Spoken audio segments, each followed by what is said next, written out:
Hi, everybody. Indiana is a really good team, but it's okay to admit they're nowhere close to a top 5 team. Hello, everybody. I am Jonathan Mathis, the sports judge. If this is the first time, it's a pleasure to have you here and welcome. It was the game of the week. It was the game of the week in college football, a top 5 matchup in Columbus. The biggest treat on Saturday was a matchup of top 5 teams as the undefeated number 5 Indiana Hoosiers visit the number 2 Ohio State Buckeyes. What happened in Columbus? Indiana played Ohio State, and now the conversation is about the strength of their schedule helped Indiana tremendously. They're saying they're the most fraudulent football team in the country. Are they frauds, as everybody predicted?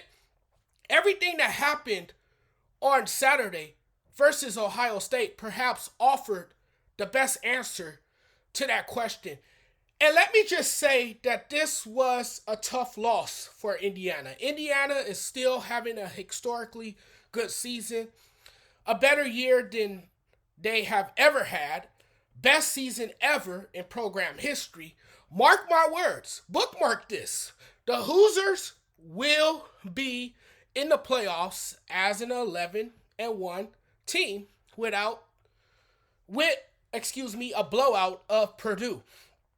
A lot of questions exist as to whether a Big Ten team with one loss would get overlooked by an SEC team with 2 losses. Those SEC teams now have 3 losses. Indiana should still make the playoffs. They'll finish the season strong, and with just the one loss against Ohio State and get in, you win that game on Saturday, and we're having a completely different conversation about a team that all of a sudden got exposed. They're frauds now. They're the most overrated program in the country after just one loss to Ohio State. I mean, it sounds crazy. They came in 10-0 for the first time in school history, which has been a glorious surprise story. This is a vast improvement for a team that finished with a 3-9 record last year. Sure, the Hoosiers haven't missed a beat this season, particularly on offense. At this time last year, they weren't in a good spot to even be considered a playoff contender. That's why it's a major surprise that 1 year later, Indiana is 10-1 and controlled its own destiny in Saturday's matchup against Ohio State. There's no other way to spin this for Indiana than disappointing. If there is one silver lining for the Hoosiers, it's this. They got exposed. Unfortunately, it didn't go the way they thought it would go. But it's not like, oh my gosh, you lost one game and it's the end of the world suddenly. The world comes crashing down and all hope is lost. I brought into the Indiana hype and embraced the transformation of the program. I give this Indiana team high credit early, particularly in that game. I gave them high credit early in that game on Saturday. Hoosiers football is more exciting than ever. This wasn't the same high-octane offense, infield, or execution that had been all year. I thought Indiana had a chance to put their foot down in the first half. 3 awful plays changed the narrative of the game. You should have run out the first half. Nope. Let's get cute and let's pass. Sack, drive, over. Punt, snapped, notched. They had 4 drives in the second quarter of the game. 9-minute time of possession. They had -5 total yards. 2 plays were really the difference of the game. Fumbled punt return touchdown. After a 70-yard opening drive, Indiana went 8 yards, punt, -7 yards, fumble, -4 yards, fumbled, punt, snap. I'm telling you, That botched punt was just a killer for Indiana. Hard enough to beat a top 5 team on the road, and they made it harder on themselves. All 32 plays in the second quarter were in Indiana territory. A nightmare of a first half. The only time after the first quarter drive that Indiana sniffed the end zone was in garbage time after the game was decided. But, how is it possible that you had the ball for 9 minutes in the second quarter and had 0 yards? How is that possible? As well as the first half started for Indiana, it went completely sideways in the second half. 2nd and 2 after an 8-yard run, and Indiana passes it twice, incomplete punts. I didn't like that sequence at all. Indiana managed just 98 yards of offense after its opening drive. It's a tough matchup against Ohio State.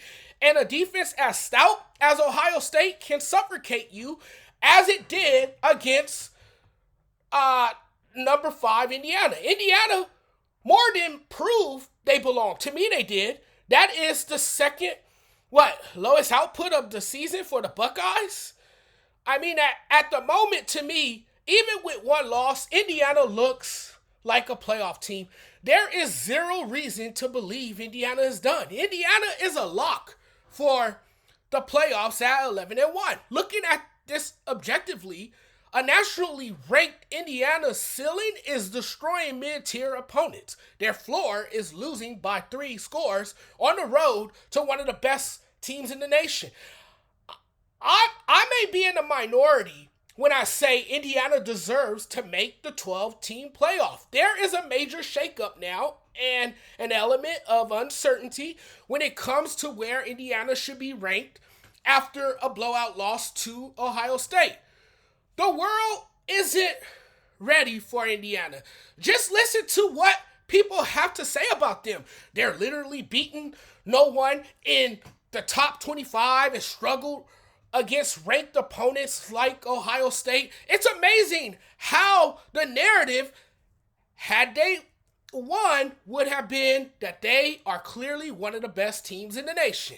And now, because they lost, the narrative is that they are frauds. They can't beat anybody. They're overrated, The matchup against the Buckeyes was the real test for Indiana, and on the road, and unfortunately, they didn't pass the test. Despite being a one-loss team, Indiana, to me, has already proven they're a good team. In other words, it doesn't necessarily matter that they lost to Ohio State. Okay, in fairness, I guess you can say the offense showed they did not belong. The Indiana defense showed it belonged. They lost to Ohio State by 23, only gained 151 yards, and decided it was a good idea to punt when down 3 touchdowns in the fourth quarter. And when you go from below average to good, it requires some lessons to be learned. In Indiana's case, you can't give Ohio State free possessions by turning the ball over and think you're going to beat them like you beat everybody else. And what people don't understand is that Indiana can't control their schedule. Okay, they have no control over that. So they can only control what they can't control. And that's at least been competitive against a college football playoff team. And for me, Indiana has shown they are worthy, they belong, and they're good enough to be in the playoffs. They played and absolutely dominated the schedule they were given. I mean, that's all you can really ask for. Losing at Ohio State was a bad loss, yes, but 11-1 in the Big Ten deserves a playoff spot. Indiana is a good story.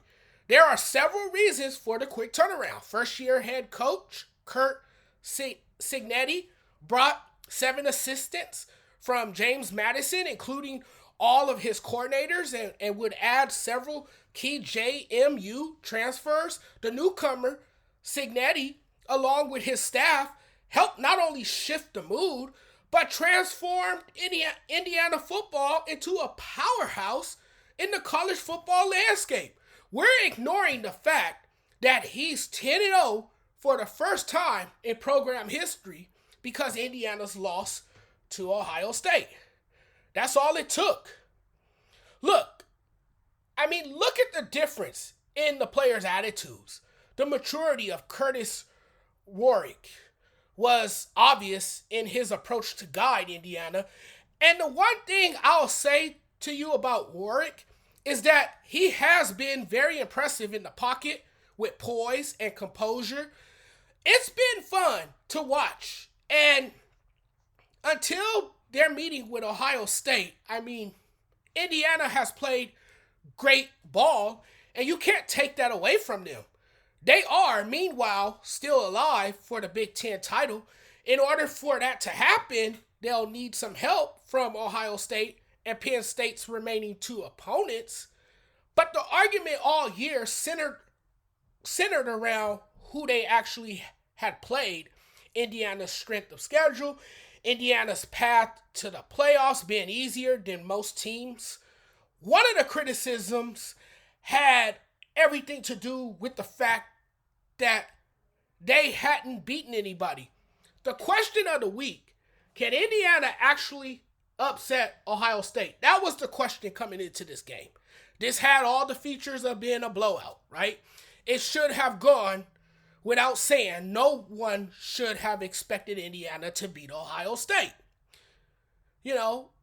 And it helps when a team has a favorable schedule, no doubt about it. But I do think, in the end, Indiana is a playoff team. I think they've shown us that all year. I think they deserve to be in the playoffs, even though they lost to Ohio State. The only team they really played that was tough on their schedule.